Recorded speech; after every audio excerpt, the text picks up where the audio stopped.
주신 말씀 디모데전서 1장 5절 말씀입니다.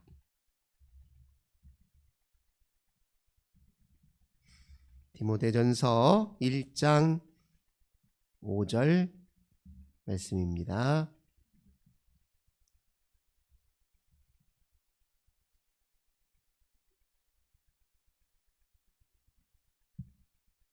네, 디모데전서 1장 5절 우리 한 목소리로 함께 봉독합니다.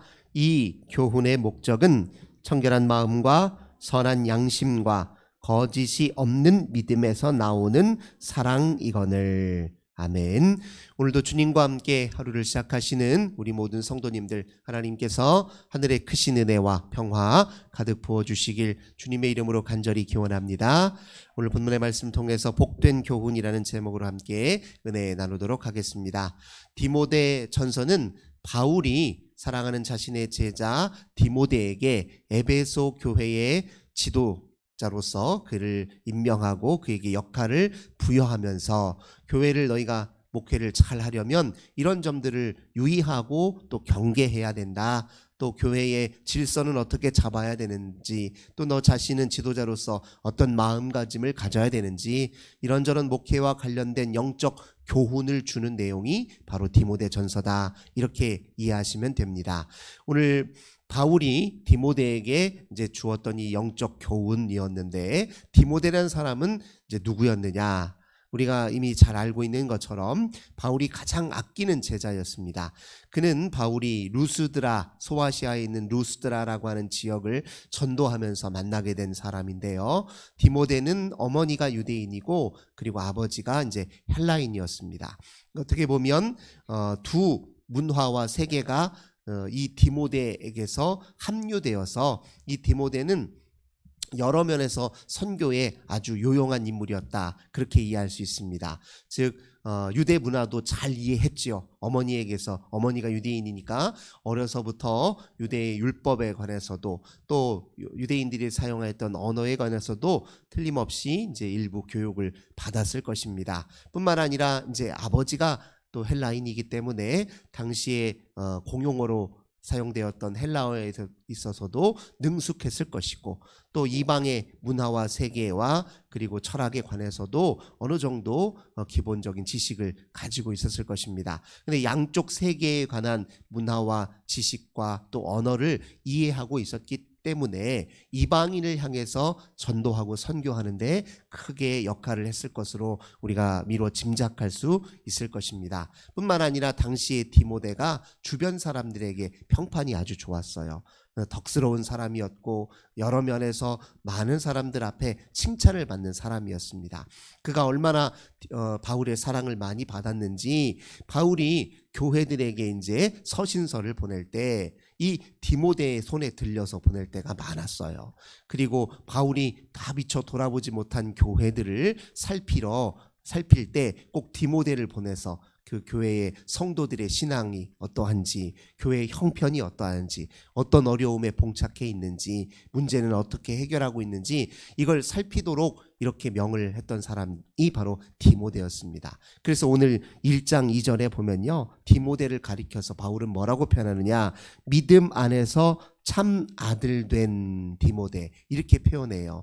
바울이 자기 아들처럼 여겼던, 믿음의 아들처럼 여겼던 인물이다. 그렇게 이해하시면 되겠습니다. 이 디모데에게 역할을 부여할 때 에베소 교회의 지도자로 역할을 부여했는데, 그럼 에베소라고 하는 이 도시는 또 어떤 곳이었느냐?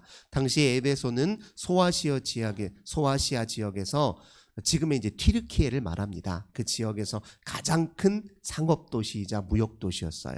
이곳은 그래서 여러 문화가 서로 교류하고 있었던 곳입니다.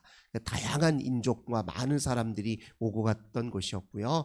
그리고 이 에베소라고 하는 이 도시에는요, 당시에 아데미 신전, 성경에는 아데미 신전이라고 하는데, 이 아데미는 이제 오늘 우리식으로 표현하자면 아르테미스라고 하는 달의 여신을 말합니다.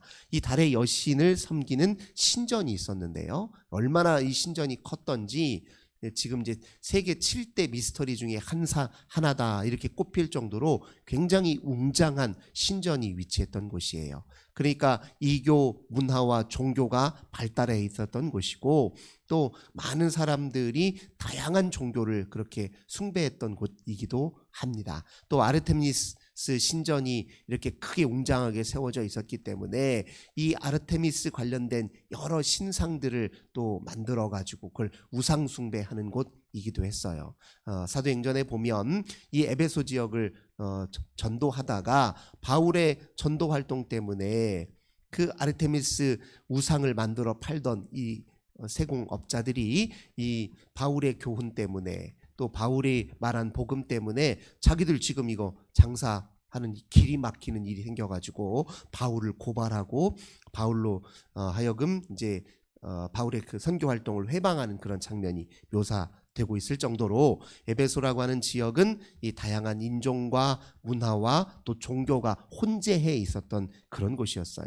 그러니까 이제 디모데에게 그곳에 영적 지도자로 맡기면서 주의해야 될 것이 많았고 또 경계시켜야 될 것이 많았습니다.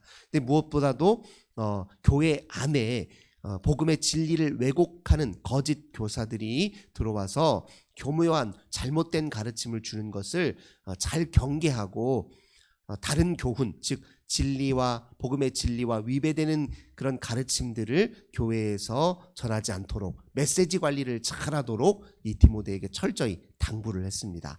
그리고 또 교회 지도자들을 좀 잘 좋은 지도자들, 영적 지도자들을 잘 세워야 할 것을 이제 권면을 했습니다. 특별히 이제 교훈과 관련해서 바울이 경계를 시켰던 것이 무엇이냐, 우리가 3절과 4절을 한번 보겠습니다. 내가 마게도냐로 갈 때에 너를 권하여 에베소에 머물라 한 것은 어떤 사람들을 명하여 다른 교훈을 가르치지 말며, 여기서 말하는 이 다른 교훈이 즉 복음의 진리를 왜곡하는 거짓된 잘못된 교훈을 의미하는 거예요.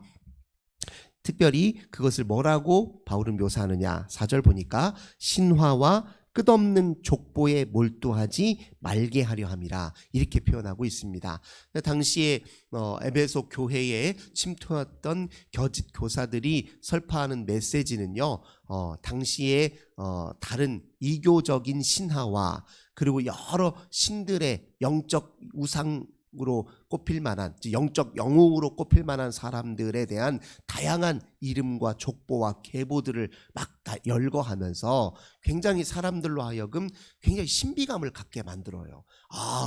우리 그 종교적인 세계에 이런 독특한 인물들이 있고 또 이런 영적 인물들이 있었어, 막 거기에 관심을 기울이게 만들고, 그래서 사람들을 현혹하는 것이죠. 뭔가 예수님이 가르친 그 복음의 진리, 예수님의 가르침 말고도 뭔가 색다르고 더 나은 무슨 가르침이 있는 것이냐 호도하는 그런 유형의 가르침들이 있었다는 것을 이제 확인할 수 있습니다. 특별히 이제 이 신화와 끝없는 족보와 관련해서 당시에 이제 교회에서 경계해야 될 이교적인 신앙의 사상 중에 하나가 무엇이었냐면 영지주의와 같은 것이었어요. 이 영지주의라고 하는 것은 근본적으로 이제 이원론적인 사상의 토대를 두고 있는데, 무슨 말이냐면 물질과 영혼을 이렇게 분리시켜서요, 물질은 악한 것이다, 영혼만 선한 것이다, 이렇게 가르쳤어요. 근데 이것이 사실은 바른 교훈에 위배되는 것인데, 예를 들면 성경에서 물질은 하나님이 창조하신 거예요. 창세기에 보면 하나님이 모든 사물을 창조하시고 창조하신 이후에 항상 덧붙여 하신 말씀이 있죠. 보시기에 좋았더라. 모든 만물은 하나님의 선한 창조의 의도와 목적에 따라 지어졌어요. 물질도 그렇고 우리의 몸도 그래요. 그 자체로 나쁜 것 아니고 그 자체로는 하나님의 창조 섭리와 목적에 의해서 선한 것입니다. 그런데 이제 이 영지주의의 이런 잘못된 신앙을 설파했던 사람들은 이 물질 세계는 악한 것이기 때문에 신이 만든 것이 아니라는 거예요. 창조주보다 열등한 신이 물질 세계를 만들었다고 보는 거예요. 그래서 기본적으로는 이게 다신적 사상을 가지고 있고 동시에 일신론적인 사상을 갖고 있어요. 일신론은 무엇이냐면 신들의 여러 계보들이 있는데 으뜸신이 있다는 거예요. 근데 이 물질은 열등한 신, 하등한 신이 만든 것이고 다스리는 것이다. 이렇게 잘못된 이제 가르침을 설파했던 것이죠. 그래서 이 영지주의가 나중에 교회 안으로 파고들어서 어디까지 이제 이 복음의 진리를 왜곡시켰느냐? 예수님에 대한 인식까지 왜곡시켰어요.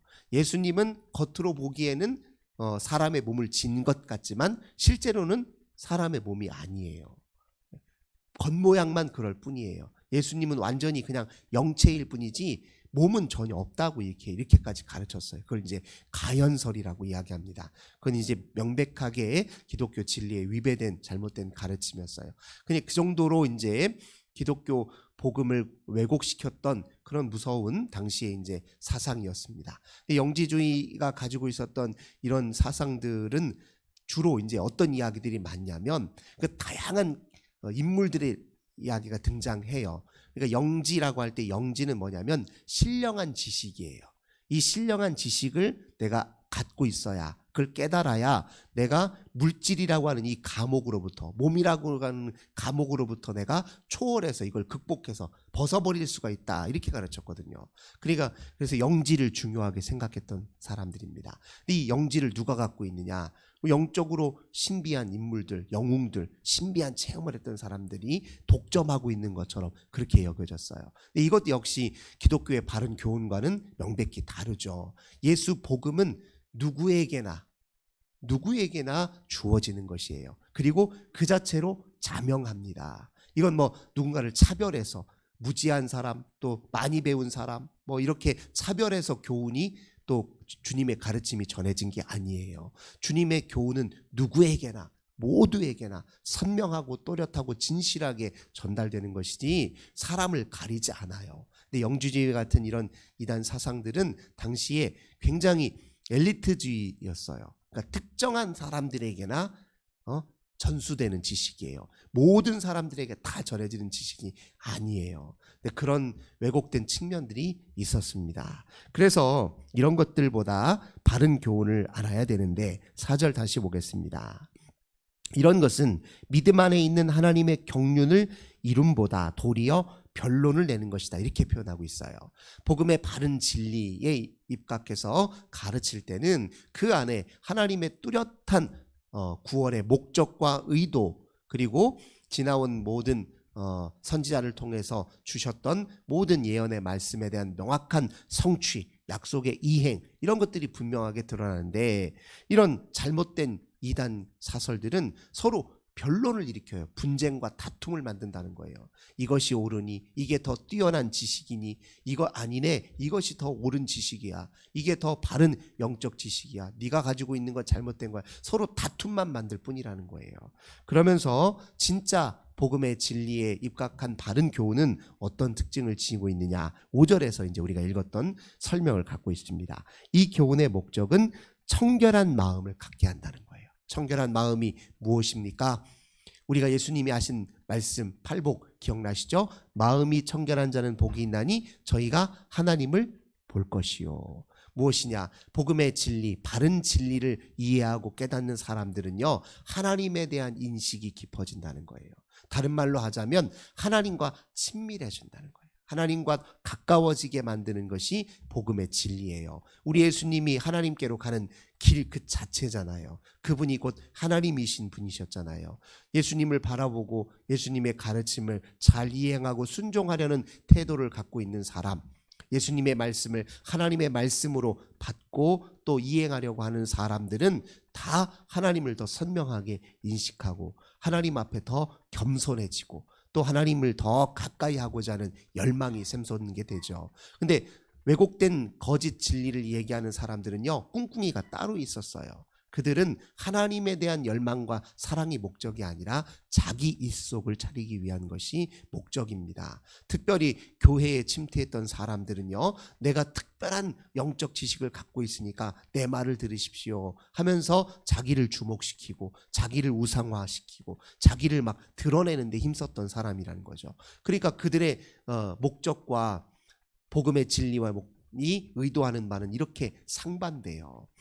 복음의 바른 진리는 우리로 하여금 청결한 마음을 갖게 한다는 겁니다. 하나님을 볼 수 있도록, 주목하여 보도록, 나 자신을 내려놓고 오히려 하나님의 영광만 드러내게 하는데 그렇게 작용하는 것이 바른 교훈이라는 겁니다. 두 번째, 선한 양심을 갖게 한다는 거예요. 양심이 살아있다는 것은 죄에 대한 민감성을 갖는다는 겁니다. 즉 내가 하나님 앞에 어떤 면에 있어서 부정한지, 어떤 면에 있어서 하나님의 말씀과 가르침과 교훈에 위배되어 있는지, 내가 하나님이 원하시고 지시하는 길로부터 어떻게 어떤 좌표에 서 있는지, 하나님 편에 더 가까이 있는지 아니면 멀리 떨어져 있는지, 그 예수 그리스도의 마음과 뜻에 가까이 있는지 아니면 멀리 있는지를 정확하게 분별하고, 그렇게 죄는 죄로, 문제는 문제로, 잘못된 건 잘못된 것으로, 부정한 건 부정한 것으로 또렷하게 인식하고 그걸 경계하는 마음을 갖는 것을 바로 선한 양심이라고 하는 것입니다. 양심이 살아있는 사람들은 항상 뭐가 있죠? 그래서 찔림이 있는 거예요. 뭔가 문제가 되는 일이 생기면 불편해요. 원래 신앙생활을 잘한다는 건 어느 한편으로는 불편한 마음을 안고 사는 것이기도 합니다. 주님이 우리에게 평안도 주시고 기쁨도 주시지만 때로는 우리가 불안전하잖아요. 이 세상이 불안전하잖아요. 불안전한 세상에서 불안전한 모습으로 살고 있기 때문에 한편으로는 불편해요. 찔림이 있어서 불편한 거예요. 아, 이래서면 안 되는데, 아, 이렇게 살면 안 되는데, 이렇게 행동하면 안 되는데, 이곳에서 이렇게 처신하면 안 되는데 하는 마음이 늘 있어서 불편함을 안고 사는 것이다. 그러나 그 불편함은 우리에게 고통과 괴로움으로 끝나는 게 아니에요. 이건 영적 성숙으로 이어지고 하나님 앞에 더 순결하게 만드는 데 작용하는 겁니다. 그래서 이거는 잘못된 의미의 죄책감과는 달라요. 선한 양심과 잘못된 의미의 막 죄책감과는 다릅니다. 죄에 완전히 짓눌려서 나는 완전히 저주받은 사람이고, 나는 구제불능이고, 나는 하나님 사랑으로부터 버림받았고, 이것도 잘못된 생각이거든요. 내가 하나님 사랑 속에 있기 때문에 그 사랑에 온전히 반응하기 위해서 이렇게 살면 안 되는데, 이런 의미에서 더 성장하게 만드는 의미에서의 찔림이에요. 그러니까 나를 더 주저앉히는 나쁜 의미의 죄책감과는 다릅니다. 우리는 선한 양심을 가져야 돼요. 좋은 의미의 찔림과 더 성장을 위한 불편함은 가지고 있지만, 나 하나님 앞에 저주받은 인생인가? 하나님 이대로 나를 버리는 건 아닌가? 나 혹시 천국 못 가는 거 아닌가? 나 천국의 시민권 박탈되는 거 아니라, 이런 건 두려워할 필요가 없습니다. 이미 우리가 그리스도를 한번 믿기로 작정하면 우리를 견인해 주시는 분은 성령 하나님이에요. 우리가 완벽해서 우리를 택하신 게 아니에요. 불완전하지만 우리가 예수 안에서 주님께서 우리를 그때그때 깨닫게 하시고, 또 잘못된 길 하면 다시 제자리로 돌려놓으시고 막 뒤흔드시고, 그러면서 하나님이 성령을 통해 우리를 견인해 가시는 거거든요. 한번 하나님께 붙잡히면 버림받을 이유가 없습니다. 내가 버리지 않는 한 주님은 버릴 이유가 없어요. 버리신 적도 없고 버리시지도 않습니다. 그리스도 예수 안에서 하나님 사랑을 끊을 수 있는 게 아무것도 없어요. 나만 주 앞에 있으려는 마음을 유지하면 돼요. 주님 편에 서려다 보니까 마음이 불편해지는 거예요. 그 마음만 있으면 그 불편한 마음 때 주님이 더 우리를 강하게 견인해 주신다는 겁니다. 그러니까 마지막까지도 의심하지 말아야 될 건 하나님 사랑이에요. 하나님 사랑 절대 의심하면 안 됩니다. 우리 절대 주님 우리를 향한 사랑 놓지 않으십니다. 그거 변함없으세요. 그 사랑 의심하면 우리가 영적으로 병들기 시작하는 겁니다. 다른 것 다 의심해도 그것만큼은 의심하시면 안 돼요. 그렇게 이제 선한 양심과 죄책감은 다릅니다. 주님의 진리의 말씀을 바르게 이해하고 그 앞에 순종하는 자들은 양심이 살아나요. 그 다음에 거짓 없는 믿음, 이렇게 표현하고 있습니다. 자기 믿음의 깊이와 또 자기 믿음의 정도를 또는 얼마나 의심을 품고 있는지, 어떤 면에서 전적으로 신뢰하는지, 이것을 또 잘 분별하게 돼요. 자기 믿음에 대해서 끊임없이 하나님 앞에 온전한 믿음으로 서도록, 의심을 그 앞에 온전히 버리도록 이렇게 노력하게 만들고, 또 그런 믿음으로 도달하게 하는 것이 바른 교훈이라는 겁니다. 그렇게 거짓 없는 믿음은 결국 무엇으로 이어집니까? 사랑으로 이어진다는 거예요. 그러니까 주님 말씀을 제대로 이해하고 깨닫고 그 말씀에 충실하는 자들은 제일 중요한 특징이 무엇이냐면 사랑하는 삶으로 나타난다는 것입니다. 그렇게 그와는 정반대인 사람들은 이제 열거하기를 9절에서 이렇게 열거하고 있어요. 율법은 옳은 사람을 위하여 세운 것이 아니요 오직 불법한 자와 복종하지 아니하는 자와 경건하지 아니한 자, 죄인, 거룩하지 아니한 자, 망령된 자, 아버지를 죽이는 자, 어머니를 죽이는 자, 살인하는 자, 음행하는 자, 남색하는 자, 인신매매, 거짓말하는 자, 거짓 맹세하는 자. 즉 바른 교훈, 그리스도의 바른 교훈에서 벗어난 사람들은 결국 이런 삶으로 이런 증상이 나타날 수밖에 없다라고 이야기하고 있습니다. 오늘 주님께서 우리에게 주신 바른 교훈과 복음의 진리에 입각하여서 우리의 마음이 늘 청결해지고 선한 양심이 살아나고 거짓 없는 믿음이 깊어지고 사랑이 깊어지시기를 우리가 간구하며 오늘도 하루를 시작하시는 저 우리 모든 성도님들 되시길 주님의 이름으로 간절히 기원합니다. 좋으신 주님 감사드립니다. 저희들 이 험한 세상 오직 주님의 진리의 말씀과 바른 메시지 위에 저희들 삶의 집을 짓길 원합니다. 하나님 기초가 잘 튼튼해야 저희들 신앙이 건실해질 줄 압니다. 주님 우리들 분별력 허락하여 주옵소서. 무엇이 주님의 바른 교훈인지, 무엇이 우리를 어지럽히고 우리를 엉뚱한 것으로 하나님과 관계에 있어서 또 멀어지게 만드는 것인지 잘 분별할 수 있도록 주 하나님 도와주옵소서. 오직 성경이 우리에게 일러주시는 참된 교훈과 가르침에 입각하여 오늘을 살고 또 우리의 삶을 살아가도록 축복하여 주옵소서. 주 예수님의 이름으로 간절히 기도드립니다. 아멘. 오늘도 우리 환우들을 위해서 가정의 자녀들, 교회와 나라와 민족을 위해서 함께 기도합시다. 주님 감사합니다. 오늘도 주님께 기도하며 하루를 시작합니다. 저희들 연약하오니 오늘도